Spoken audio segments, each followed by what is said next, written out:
I can honestly say that this summer was really one for the girls. Welcome back to All Our Parts. I am your host, Jasmine Proctor. Did everyone have a good summer? I totally wish that I was producing episodes in the way that I was hoping to.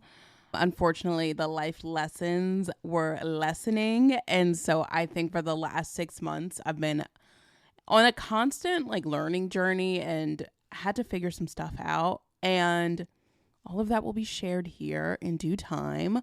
But I'm so back to being able to put some energy back into this and really see where this journey goes. And so without further ado, let's just get into it. Like I said, this summer was really one for the girls. We had the Barbie movie. We had the inception of Rat Girl Summer, where you are just living your best life, taking time for breaks, taking time to spend time for your friends, and really fostering that girlhood self-confidence that I don't really think I've seen in media in a bit.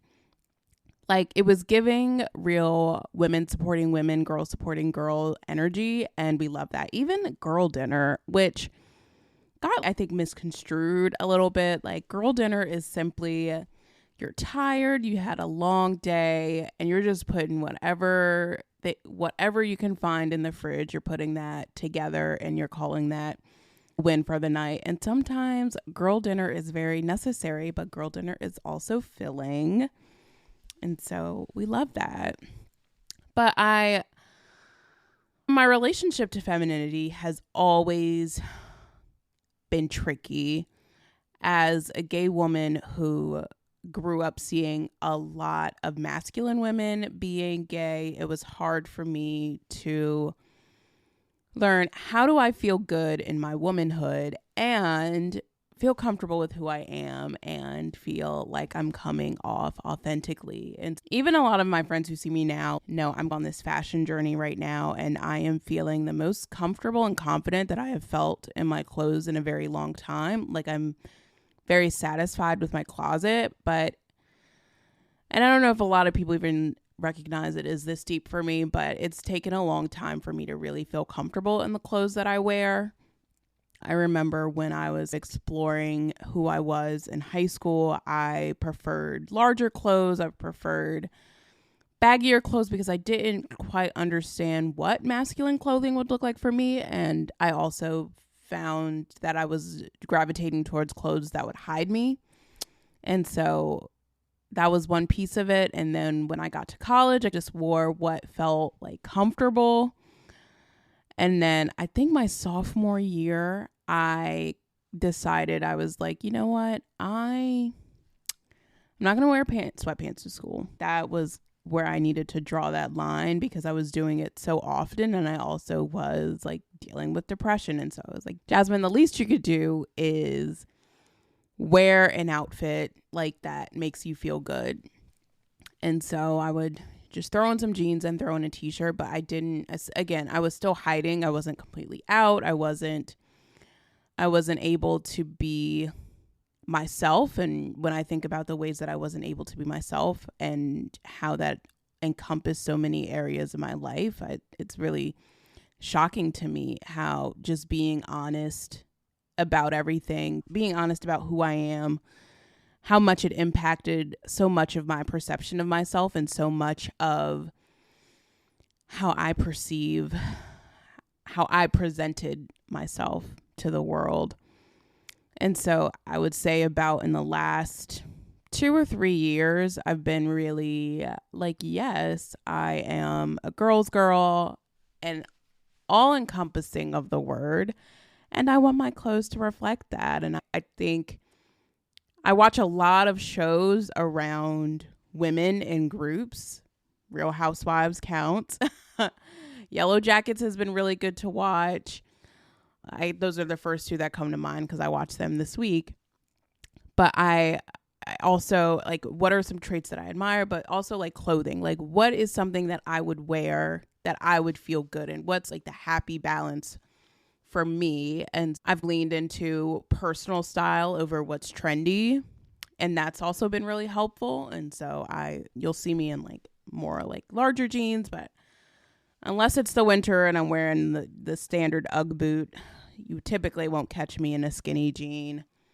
Catch me in some cargos. You'll catch me in like a sweatshirt. I am trying to learn how to accessorize more with jewelry that is not an Apple Watch.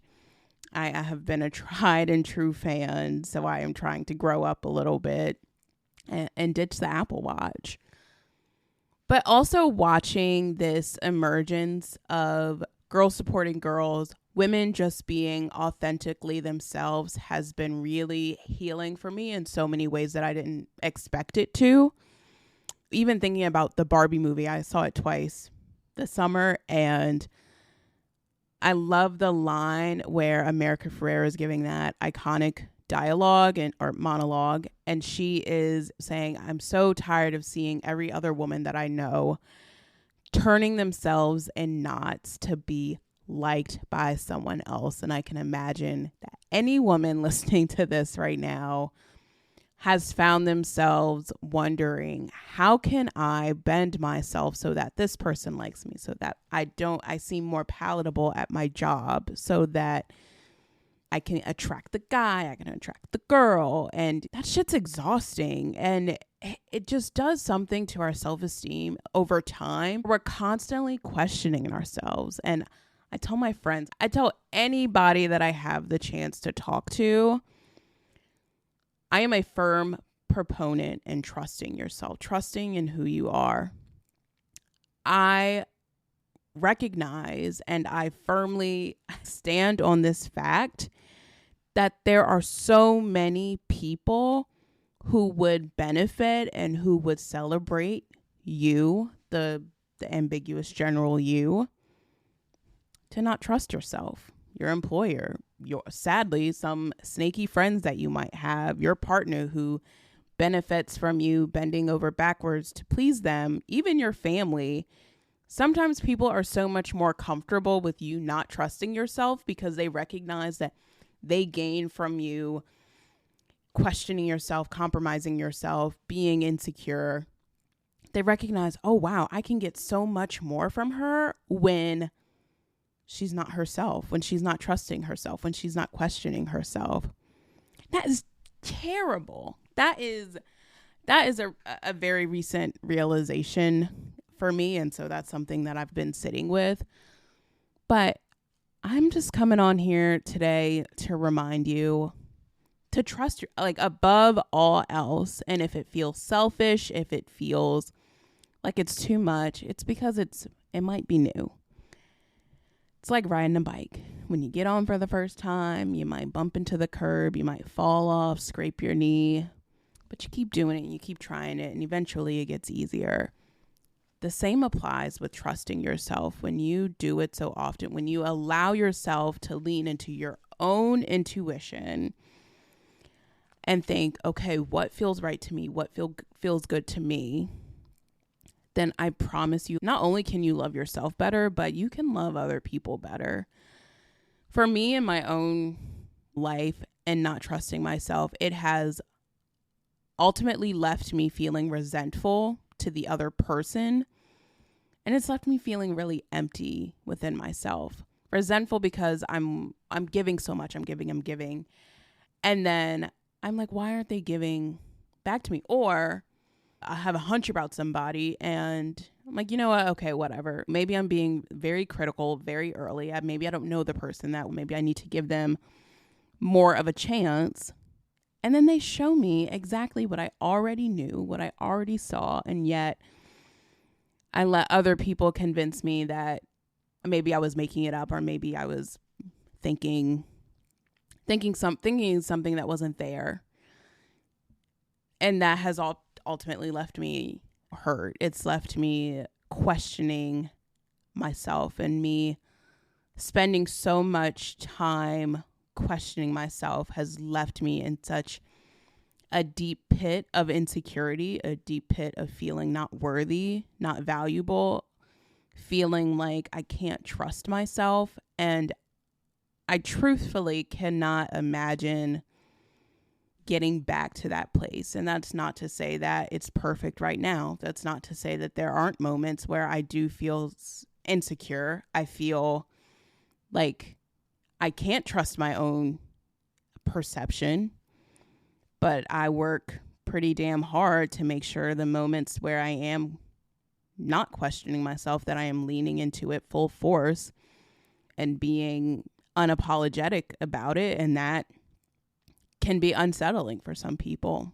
And I don't know, at some point I have to care more about my own self-preservation than making other people feel comfortable. I have to stop making so much space for other people and start making some hell of a lot more space for myself and stop shrinking myself. And I think that is the epitome of this girl summer that we are seeing, even rat girl summer. The antithesis of rat girl summer is being you unapologetically, whether that is being in the park and spending time with nature, whether that is getting absolutely feral at the club with your bestie and just letting it all out on the dance floor and then being able to wake up and laugh about it the next day. Whether that's the rot, so whether that's sitting in bed for a day and not shaming ourselves for resting and giving ourselves the break that we need to survive every angle that gets thrown at us in life. I love that we are hopefully getting to a place where women can just exist. And I think within media this year, that is what I'm seeing, is that women can now just exist. We can be ourselves. We can be whatever. And it really just doesn't matter if you're not hurting someone else, if you're not doing any harm, if you are still moving with the best intentions, if you are moving from a place of love, from a place of kindness. It really does not matter like what you do. I'm good. I'm golden. I'm supporting her. I'm riding for her. Like at dawn, I am Paul revering that thing and just hyping her up every step of the way. I don't know if there's much more to say than that. I'm so excited for the feedback that I've gotten. I'm so grateful and appreciative for people that have taken a second to listen. And I am so thrilled to be able to present more for you all, to get my social media going. This has just been a really fun process for me to learn how to record episodes and really learn how to tell stories and put myself out there. And I hope that these stories continue to resonate with you all. I hope that they are fun and yet maybe a little bit thought-provoking, because that's just who I am. And I'll catch you on the flip side. As I've stated before, I'll end every episode raising awareness to a cause or an organization that I think is doing really meaningful work. And today I want to give a shout out to Free From. So Free From is an agency that essentially supports women who are finding themselves in positions of gender-based violence.